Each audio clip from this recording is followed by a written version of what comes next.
여러분 안녕하십니까? 밤사이 북한에 보낼 특세가 사실상 결정됐습니다.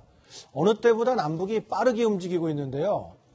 네, 김정은은 특사들에게 과연 무슨 말을 할까요? 특사 카드로 이번 북핵 고비를 넘을 수 있을지 분석해 보겠습니다. 3월 4일 선데이 모닝쇼 함께 주실 전문가분들 나오셨습니다. 고영환 국가안보전략연구원 부원장, 그리고 홍현익 세종연구소 수석연구위원, 신석호 동아일보 부장 함께 하셨습니다. 어서 오십시오. 어서 오세요. 자, 신 부장께 먼저 좀 질문을 드릴게요. 아직 공식 발표는 없었습니다만, 평양으로 보낼 대북 특사가 결정이 된 것 같아요. 국정원장, 서훈 국정원장하고, 그 다음에 정의용 안보실장. 이 두 사람으로 결정된 이유, 뭐 때문이라고 보십니까? 네, 아마 조만간 청와대가 발표를 할 것 같습니다. 네. 어제부터도 상당히 기다렸었는데요. 어쨌든 그 두 사람이 가장 지금 보낼 수 있는 대상 중에 가장 정부 내에 있고 가장 고위급입니다. 네. 그리고 역할 분담도 굉장히 뚜렷하죠.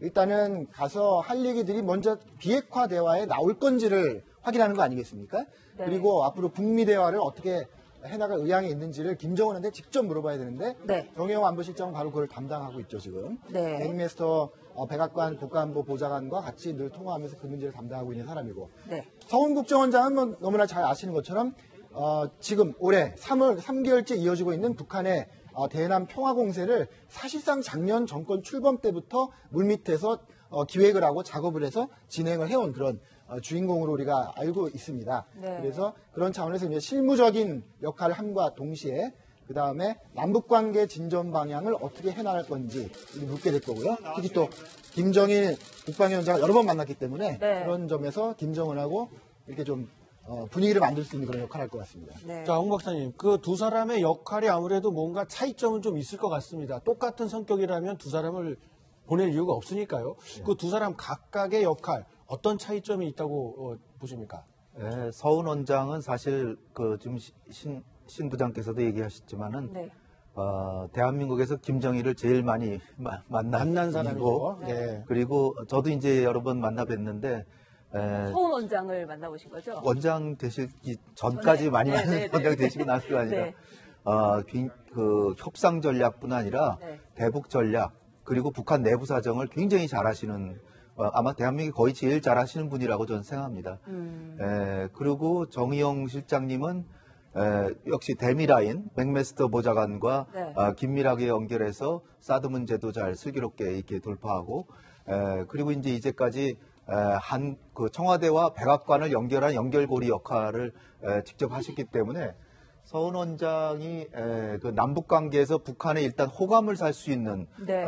특사라면은 정의용 실장은 지금 오늘의 그 특사회담의 주제가 될 핵 문제에 있어서 가장 정통한 사람이다. 그러니까 결국 그 김정은은 우리의 의견은 대개 파악했잖아요. 네. 근데 미국의 의견이 궁금한 거 아니에요. 그러니까 미국이 어떤 생각을 하고 있다는 걸 얘기해 줄 수 있고 네. 또 여기에 더해서 서훈 원장께서도 요번에 그 김여정이 오고 김영남이 오고 이런 부분에 대해서 직접 미국에 가서 네. 미국의 CIA 폼페오 국장하고 직접 회담을 해서 어떻게 보면 김영철, 서훈, 폼페오 라인을 지금 갖고 있어요. 네. 그러니까 어떻게 보면은 북핵 문제를 해결하는 데는 두 분이 가장 정통한 두 분이고 네. 그 은밀하게 흐르는 내막까지 다 얘기해 줄 수 있는 분이기 때문에 우리로서는 최고의 카드를 보내는 거다. 단지 남북 간에 지금 정상회담을 북한이 제안했는데 남북 관계 현안 문제는 약간 뒤로 밀리는 감이 있다. 근데 그거는 제가 보기에는 일전에 조명균 장관하고 김영철 또 리성권 이분들이 이제 만나가지고 아마 긴밀히 논의가 돼서 상당한 합의도 됐을 거라고 좀 봅니다. 근데 지금 워낙 북핵 문제가 중요하니까 그거부터 먼저 선결하고 그 다음에 추진하자는 식으로 발표를 늦추고 있는 게 아닌가 이렇게 생각이 듭니다. 예, 박사님, 이어서 하나 좀 더 여쭤보고 싶은데요. 이 두 명의 특사가 북한에 가서 반드시 이 협상 테이블에 올려놔야 될 뭐 한 가지씩의 핵심 주제를 꼽으라면 이 사람은 이것, 이 사람은 이것 이렇게 하나씩 꼽으라면 어떤 거를 좀 이야기해 주실 수 있을까요? 하나씩이 아니라 사실은 합쳐져 있는 지금 북핵 네. 문제 북미 간의 대화를 중재하러 가는 거거든요. 네. 근데 지금 김영철을 하루 종일 워커힐에 사실상 감금해 놓고 돌아가면서 설득을 했는데도 뭐 감금이라기보다는 그렇죠. 아니, 이제 공개를 표현이 하지 그렇다고 않기 위해서 그랬던 아니 것 왜냐하면 같고요. 왜 네네. 김영철이 나돌아다니지도 못하게 하냐 비판이 있기 때문에 제가 네네. 오히려 우리가 이게 꿀리는 입장에서 하는 게 아니라 김영철이 외출 한 1분 1초로 아껴가면서 설득을 했다. 그걸 강조드리기 위해서 말씀드리는 건데 요는 결국은 북한이 지금 견제하고 있는 그 핵을 가진 상태에서 핵 보유국 간의 군축회담을 하자는 북한의 입장과 네. 미국은 거꾸로 CVID라고 해서 완전한 비핵화를 처음부터 요구하고 있는 이런 상황에서 매개점을 찾기가 매우 어려운데 이 두 분 다 전력을 기울여서 지금 대화를 안 하면 남북 정상회담은 물론 남북 관계도 진전할 수 없고 따라서 북미 대화를 시작하는 모종의 선조치를 해라. 네. 이걸 아주 강조할 것 같은데요. 네. 그 중에서도 이제 최소한이 뭐냐면 북미 대화가 되면은 북한의 핵과 미사일 실험은 안 하겠다. 최소한 그 정도는 받아야 된다 그래요.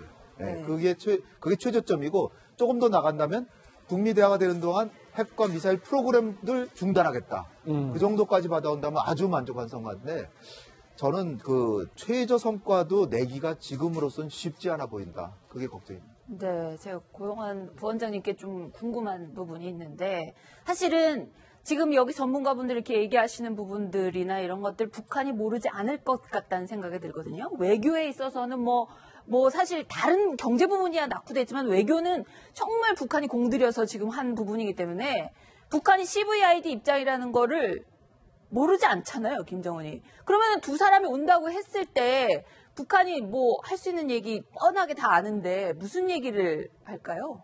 이번에 대표단 갈 때 이제 두 명을 넣은 거는 이것도 약간 파격적이거든요. 네. 특사는 특사 한 명입니다, 원래. 네. 근데 이제 특사 단이라 그래서 지금 두 명을 하는 건데 이것도 조금 좀 특이한 조합이거든요. 네. 사실은. 그러니까 우리가 그만큼 성의를 보인다는 그러니까. 측면 그리고 또 이제 말씀들 하셨지만 손 원장님은 심포경수로 단지에 가서 2년 동안 거기서 아예 살았거든요. 네, 김정일을 많이 네. 만났다는 거 외에도 네.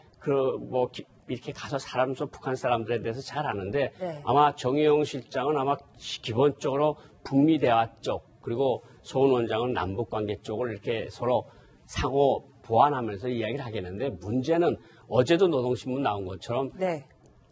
한미 군사 연습 하지 말라는 거 아닙니까? 그게 핵심인 것 예, 같아요. 그게 핵심이죠. 그러니까 우리는 북한의 비핵화를 위해서 적어도 북한이 북미 대화의 입구까지 갖다 놔야 되는 게 이번 중계 외교의 가장 핵심인데 북한으로서는 사실은 그런 말을 한 적이 한 번도 없어요. 우리는 핵 보유국 입장에서 미국과 네. 핵 건축을 하겠다는 거거든요. 사실은. 그런데 김정은이 입에서 이제까지 자기가 수많이 강조를 했는데 한국에서 특사대표단이 한번 왔다 그래서 우리가 비핵화를 시작하겠다. 이러면 이제까지 북한 내부에서 했던 이야기가 잘 맞질 않거든요. 네. 그러니까 아마 이제 홍 박사님께서도 말씀을 하셨지만 우리가 너무 많은 기대를 가지는 거는 위험하다. 네. 어쨌든 첫 바늘을 깨는 정도로 봐야지 네네. 갔다 와서 비핵화를 위한 북미 회담에 두 나라를 미국과 북한을 마주 앉혔다. 이런 정도의 성과가 나오기는 굉장히 어려웁니다. 네. 생각이 듭니다. 네, 너무 기대가 크면 우리가 실망도 크다는 점 100% 동의하고요. 네. 꼭 우리가 북미 간의 비핵화 이슈만 던지고 오는 것이 아니고요. 저는 남북 관계 진전을 위해서도 북한이 좀 더 내놓아야 될 것들이 있다라는 생각이 북한이 듭니다. 내놓아야 할 게 있다. 그동안 우리가 주장했던 것들이 많이 있어요. 대표적으로 네. 지금 이제 거의 8, 90대가 돼가는 우리 국군포로 아, 그렇죠. 국군포로들 고향 방문하는 사업 그거 이명박 정부 때 하려고 하다 못했거든요. 네네. 그런 거를 북한이 좀 성의를 보일 수도 있고 천안함 연평도 사건에 대한 좀 더 진전된 의견 표명을 할 수도 있고요. 그 다음에 뭐 공개적으로 할 얘기는 아닙니다만 그 북한에 억류되어 있는 우리 국민들이 있습니다. 네. 탈북자가 중심이긴 하지만 그 국민들 송환하는 문제 이런 거에 대해서 북한이 성의 있는 태도를 보일 수가 있어요. 근데 이런 이슈도 좀 제기를 해야 된다고 보고 그런데 저는 그 가신다는 두 분이 장점이 있는 만큼 또 단점이 있습니다. 저는 우려되는 점이 이런 건데 네네. 국정원은 말이죠. 남북 대화를 하는 기관이지만 물밑에서 남북 대화를 조율하는 기관이기도 하지만 동시에 북한을 개혁 개방시키고 또 한반도 통일하기 위해서 공작을 하는 기관이기도 한 거예요. 네, 뭐 그런 현실적인 이야기죠. 그런 중요한 역할을 하고 있는 국정원장이 가서 이제 김정은하고 대면하고 대화를 시작할 때 그 우리 국정원 공작이 제대로 이루어질 수 있겠는지 하는 걱정이 되는 거고요. 국가안보실장도 마찬가지입니다.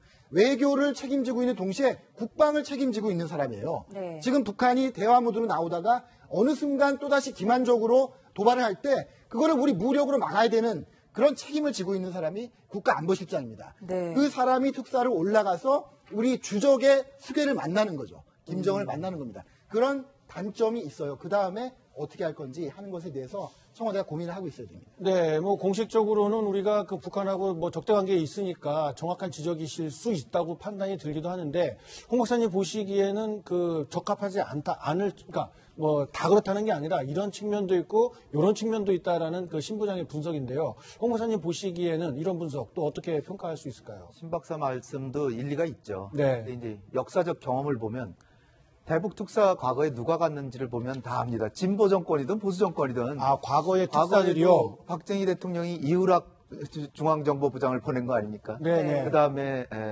장세동 안기부장, 예. 그다음에 박철원 안기부장 특보, 그다음에 서동건 안기부장, 그다음에 임동원 국정원장, 예. 그리고 뭐 통일부 장관, 청와대 그 수석도 하셨지만 이런 식으로 과거에 대북 특사가 대부분이 국정원장이었다라는 게 왜 그랬을까요? 그거는 요번에 북한에 김영철이 왔을 때 우리가 굉장히 마음 상하신 분들도 많지만 예, 저 김영철을 장면을 보면은 네. 그 DJ 정부 때 임동원 국정원장이 함께 방북했던 그런 모습이죠. 그렇죠. 예, 그 과거에 정상회담 대부분 성사된 게 뭐 박지원 장관은 아니었죠. 박지원 예. 장관은 아니었지만 또 그다음에 김만복 원장까지 해서 국정원장들이 계속 갔어요. 네. 네. 그 얘기는 뭐냐면 북한에서는 가장 만나고 싶어하고 이게 긴밀한 얘기를 할 수 있는 사람이 국정원장이라는 얘기죠. 네. 왜냐하면은 국정원은 그야말로 대북 정책에 통일부가 앞에서 공식적인 대화를 하지만 모든 그 업무를 사실상 뒤에서 다 하고 있고 네. 북한에서 제일 두려워하는 게 국정원이기 때문에 네. 국정원장을 보낸다는 건 요번에 김정은이 김영철을 보낸 것과 비슷한 효과다. 그런데 이제 우리 신 부장께서 하신 말씀도 나름대로 일리가 있죠. 왜냐하면 네. 간첩 잡는 국정원이 북한에 수계하고 왜 만나냐 그렇죠. 이런 걱정이 네. 있는 건 사실이지만 그러나 워낙 사안이 지금 시급하니까 네. 그래서 정의용 안보실장 같이 가셔서 네. 미국의 입장도 설명하고 우리 입장도 설명하고 그리고 아까 신 부장께서 잘 말씀하셨는데 남북관계 현안도 마지막 지난번에 안 풀린 게 있다면 천안함 폭진 같은 거 사과 같은 거 받아온다든지 그렇죠. 그러면 나름대로 성과가 또 우리 남북관계에서 낼 수 있으니까 그런 부분에서는 상당히 기대가 됩니다. 예, 신부장. 지금 조금 전에 노무현 대통령이라든가 과거 북한을 찾아갔던 국정원장들이 얼굴이 보이고 있는데 어떤 상황인지 설명을 좀 부탁드립니다. 노무현 대통령이 2007년 네. 10월 4일에 정상회담을 하지 않았습니까? 네네. 사선을 하게 되는데 저 때의 장면이고 이제 가로 안에 김만복 국정원장이 사실상 저 정상회담을 평양과 서울을 왔다 갔다 하면서 비밀리에 조율한 인물이 바로 김만복 국정원장이죠. 네. 그러면 역대 대북 특사 지금 잠깐 언급이 있긴 했습니다만 그 어떤 특사들이 갔었는지 그 내용을 한번 설명을 부탁드립니다. 네, 지금 이제 김대중 노무현 정부 시절에 10년만 지금 기록이 돼 있습니다만 네네. 그전에 이제 이우락 중앙정보부장이 가기도 했고요. 쭉 그 보수 정권 시절에도 지금 말씀하신 대로 중앙 정보부장 그리고 네. 안기부장들이 갔다 왔고요. 지금 이제 2000년대 들어서 남북 화해와 협력 시대가 오지 않습니까? 네. 그 화해 협력 정책에 따라서 임동원 당시 국정원장과 통일부 장관이 3번 특보로 가고요. 그 다음에 정동영 통일부 장관도 갔고요. 저는 노무현 정부 시절이죠. 그렇죠. 김만복 국정원장 가고 그랬는데 저 때 한 가지 이제 재미있는 그 일화들이 있습니다. 남한에서 북한에 가는 특사가 마냥 꽃길이 아닙니다. 그것도. 네. 김영철이 남한에 온 것도 굉장히 목숨을 건 위험한 일이라고 제가 설명을 드렸는데 우리 특사도 올라가는데 제일 큰 리스크가 뭔지 아세요? 뭘까요? 김정일을 못 만나고 내려오는 거예요. 아, 특사인데도 못 만나는 경우가 있는 건가요? 그렇습니다. 다 조율해서 올라갔는데 네. 그걸 가지고 심술을 부리기도 하고 그걸 가지고 약간 남한을 골탕 먹이기도 했죠. 김정일 국방위원장은. 아니, 잠깐만요. 고영원 원장님. 그 특사로 해서 다 협의돼서 올라갔는데 북한에서 맞이한 특사를 이 최고 권력자가 안 만나주는 이유는 뭔가요? 그러니까 이제 가서 만나기 전에 이제 해당 뭐 김용수님은 김용수 네. 만나지 않습니까? 네. 우리가 이번에 이런 것들을 가지고 지도자한테 이야기를 하겠다. 그럼 보고를 할 거 아닙니까? 마음에 들질 않습니다. 그러면 지방에 있는 숙소에 갑니다. 일부러 김정일이가. 아, 일부러 지금 가버려요? 지방 시찰 중이다. 아, 그러니까 3박 4일 동안 가 있는데 2박 동안 계속 간을 애를 태우게 하다가 조금 입장이 좀 완화됐다고 싶을 땐 만나는 경우도 있고 아예 못 만나고 온 적도 있어요. 아, 특보가 가서 못 만났다니까요, 특사가. 특사가. 그러니까 이게 북한이 우리는 오면 뭐 정상적인 국가니까 우리는 특사가 오면 정상적으로 다 높은 사람들 만나게 해주는데 그렇죠. 북한은 김정은 빼놓고 김정일 빼놓고 아무 사람을 만났자 들어보는 소리가 뻔하거든요. 그러니까 제일 높은 최고 지도자를 만나려고 하는데 네. 그걸 만나게 안 해주고 계속해서 애를 태우고 간을 태우고 하다가 네. 마지막에 만나주거나 아니면 아예 안 만나주는 경우도 있었다고. 그렇죠. 구체적으로 이제 말씀을 드리면 임동환 전 국정원장이 3번 가는데 마지막은 어떤 자격으로 가냐면 노무현 대통령 당선인의 특사 자격으로 가요. 2003년 1월에 갑니다. 그때 왜냐? 제2차 북핵 위기가 터졌거든요. 네. 그래서 노무현 당선인이 전 원장님께서 좀 가서 좀 김정일을 설득해 달라고 보내는데 그때 김정일이 만나서 무슨 얘기를 하겠습니까? 지금 도발의 판을 벌여놨는데 그래서 안 만나주죠. 그렇게 해서 내려온 게 한 번 있고 그 전에 2000년 9월에는 그땐 특사는 아니었습니다만 박재규 통일부 장관이 당시에 네. 장관급 회담을 하러 올라갔어요. 그때 중요한 의제가 뭐냐면 개성공단을 열어야 되는데 개성에 주둔하고 있는 북한 인민군 부대를 안 빼주는 거예요. 그래서 박재규 장관이 이 부대를 빼달라. 나는 그 결정을 듣기 전에는 다시 안 내려가겠다. 북한에 살겠다. 이렇게 협박을 했어요. 그랬더니 북한에서 그거는 우리 장군님만이 결정할 수 있습니다. 그럼 장군님 만나겠다. 누구 어딨냐?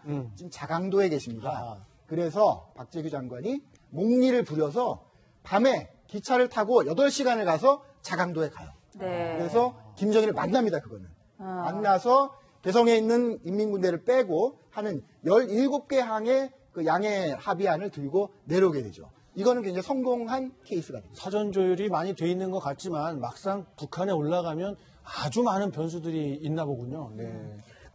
제가 홍영익 박사님한테 좀 여쭤봐야 될 것 같은데, 북한, 김정은 입장에서는 어쨌든 우리가 뭔가 선물을 줘야지 자기네들도 액션을 하겠다고 하지 않겠습니까? 우리가 그 김정은한테 평양에 갈 때 네. 뭐를 제안하겠다고 해서 가져갈 것으로 보시죠?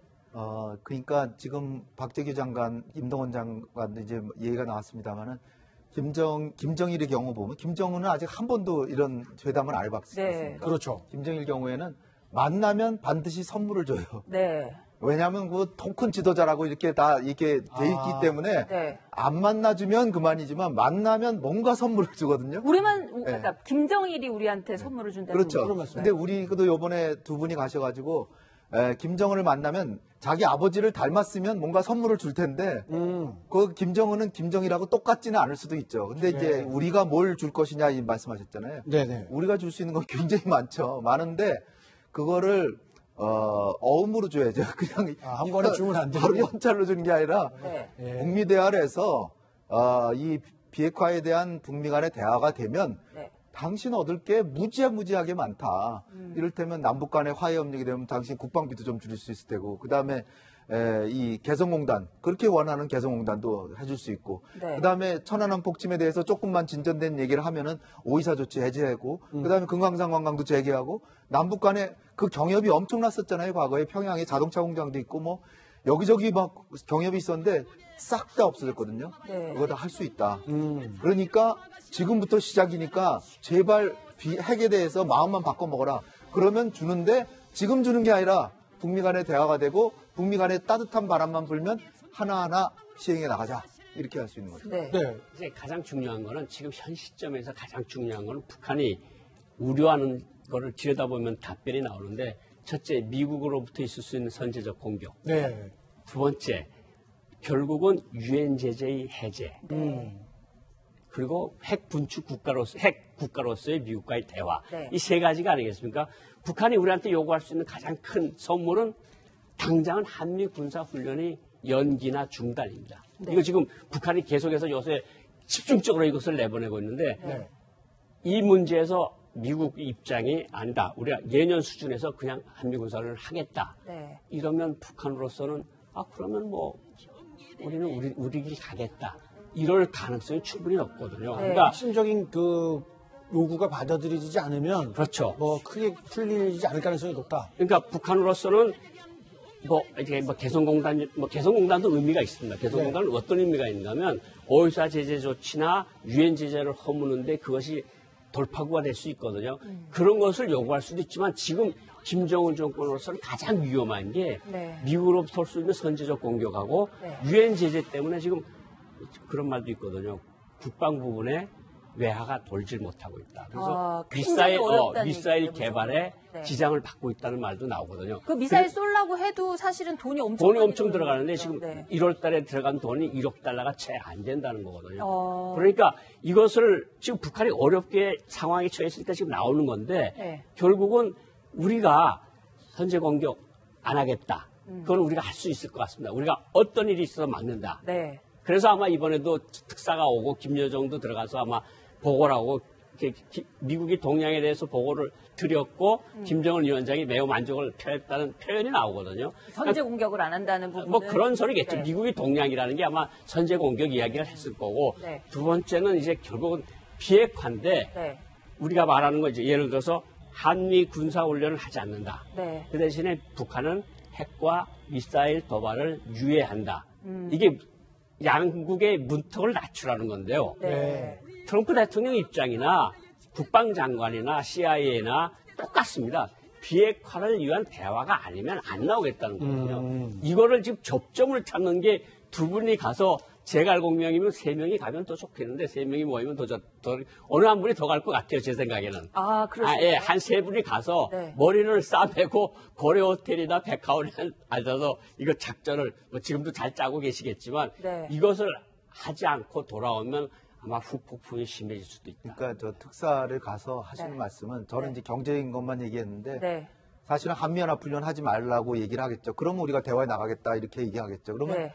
이게 그래서 협상을 하는 겁니다. 북한이 요구할 건 뻔한데 네. 거기에 대해서 한미연합훈련을 지금 우리가 먼저 뭐 안 하겠다 이렇게 얘기할 수가 없다. 네. 일단 핵과 미사일 프로그램을 중단하고 대화에 나와서 북미 대화가 되면 당연히 미국도 고려를 해서 전략 자산은 안 온다든지 할 수 있다. 단지 중단은 안 된다. 네. 그리고 키리졸브는 지휘소 연습이니까 이건 실내에서 이 모의 연습하는 거거든요. 그거는 하지만 기동훈련은 좀 규모는 줄일 수 있다. 그러나 안 하는 거는 못하겠다. 네. 그렇게 해서 서로의 요구를 조금씩 낮춰가면서 합의점을 찾는 게 대화거든요. 네. 그러니까 뭐 요번에 뭐 북한이 중단해라, 연합훈련 중단해라, 그거는 못 받겠지만 조금 조정하는 거는 가능할 수도 있다. 그래서 미국하고 협의해서 하는 거고, 그 다음에 북한이 얻는 거 선물 중에 사실은 제일 큰 게 우리가 남북 대화가 되고 계속 잘 되면 미국의 대북 선제 공격은 물 건너갈 수밖에 없다. 네. 그 다음에 당신이 핵을 포기하면 반드시 한국과 미국, 중국과 합쳐서 당신의 체제 안전 보장해 주겠다. 이런 거는 이제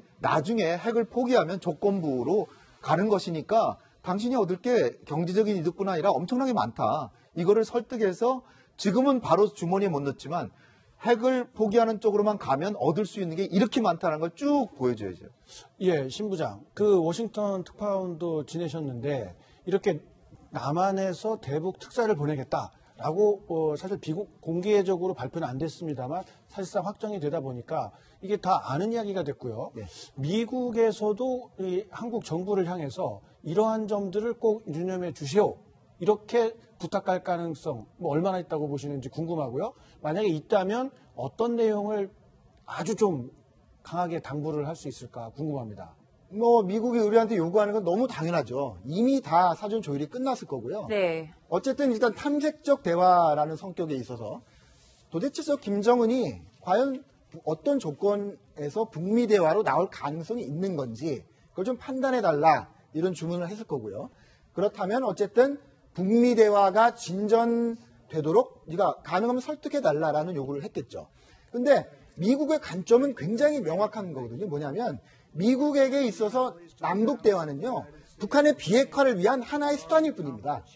미국은 여러 가지 수단을 가지고 있어요. 그 중에 하나가 북한을 때리는 거예요. 무력으로 때리는 게 있고 제재로 봉쇄하는 게 있고 세 번째가 남한을 통해서 대화의 장으로 끌어내는 것도 하나의 방법입니다. 그러니까 미국은 전적으로 그런 관점에서 지금 남북 대화 특사 파견을 보고 있는 거예요.